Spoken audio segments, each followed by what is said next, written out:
ఇంకా రేవంత్ రెడ్డి గారు భాష గురించి మాట్లాడినారు. ఇవాళ ఆయన బూతులు, అసలు ఆ బూతులు వినడానికే ఒళ్ళు జల్లరిస్తుంది.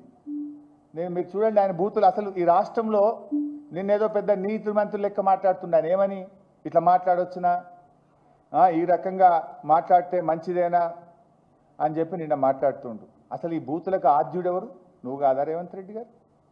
అసలు నువ్వు మాట్లాడినటువంటి బూతులు నిన్న ముఖ్యమంత్రిగా నువ్వు బట్టలు ఇప్పదీసి రోడ్డు మీద కొట్టం అని జర్నలిస్టులను పట్టుకొని మాట్లాడుతావు, సంస్కారహీనంగా మాట్లాడుతావు. అసలు గతంలో రేవంత్ రెడ్డి గారు మాట్లాడిన భాష ఒక్కసారి చూసినాక నేను మాట్లాడతాను. ఆంజయ్ బాబు షార్ట్గా పెట్టు. ఈ సన్నాసి రండా అలాగే ఎర్ర గాల్చి పిర్రల మీద వాతలు పెడతాం. మీరు ఒక్కసారి చెప్పండి. నీ ముడ్డి మీద డ్రాయర్ కూడా ఉండదు పీకడం మొదలు పెడితే బిడ్డ. నడి బజార్లో ఉరి తీయాలన్నా, 100 మీటర్ల గోతి తీసి పాతి పెట్టాలన్నా, ఒక్కనొక్కని పండబెట్టి తొక్కి పేగులు తీసి మెడలేసుకొని ఊరేగుదాం బిడ్డ.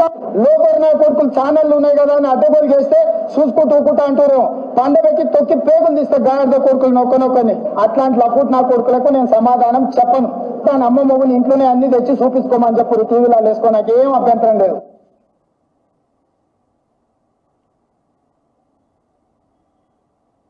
నెత్తి మీద కాలు పెట్టి తొక్కకపోతే గుండు కొట్టించుకుంటా అక్కనే నా కొడుకల్లారా రండి. అట్లనే తెలంగాణ ప్రజలు అడవి పందుల్ని అయ్యో అరే సన్నాసుడు కార్యకర్తలు వాళ్ళని పట్టుకొని యాప చెట్టు కట్టేసి లాగుల తొండలు ఇచ్చి కొడతారని చెప్పి బోర్ల పక్కల పండబెట్టి తొక్కుతాం.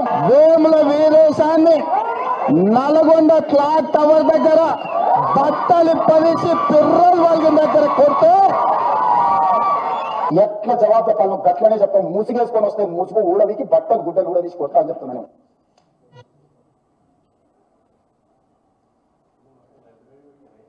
ఇంకా చాలున్నాయి. ఇంకా మా వాళ్ళు మరి 5 నిమిషాలు తయారు చేస్తే వద్దులే ఆ బూతులుంటే ఇంక ఇప్పటికే పిల్లలు చెడిపోతున్న రాష్ట్రంలో 1 నిమిషానికి కుదించమని చెప్పిన.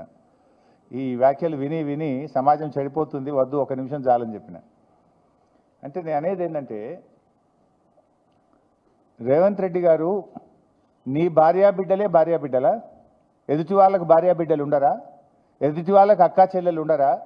ఎదుటి వాళ్ళ కుటుంబ సభ్యులు ఉండరా? నీ దాకా వస్తే కానీ నొప్పి తెలియదా నీకు?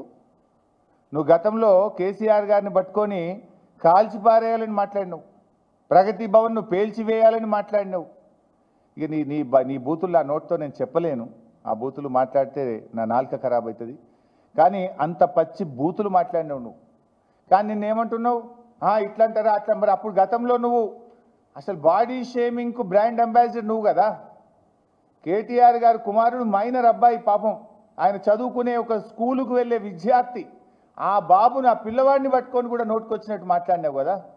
నా ఎత్తు పొడుగు గురించి కూడా అడ్డమైన కూతలు కూసినావు కదా నువ్వు.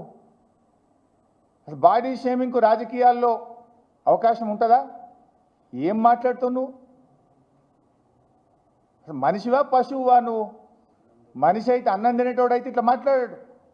మాట్లాడింది నువ్వు, చెడగొట్టింది నువ్వు, రాజకీయాలను కలుషితం చేసింది నువ్వు, బూతులకు నిలయం చేసింది నువ్వు. ఏదో 100 ఎలుకలు తిన్న పిల్లట నేను శాకాహారిని అన్నట్టు బూతులకు బ్రాండ్ అంబాసిడర్ నువ్వు. ఇవాళ నీతి సూత్రాలు, నీతి వ్యాఖ్యలు నువ్వు వల్లిస్తే ఎట్లా రేవంత్ రెడ్డి గారు?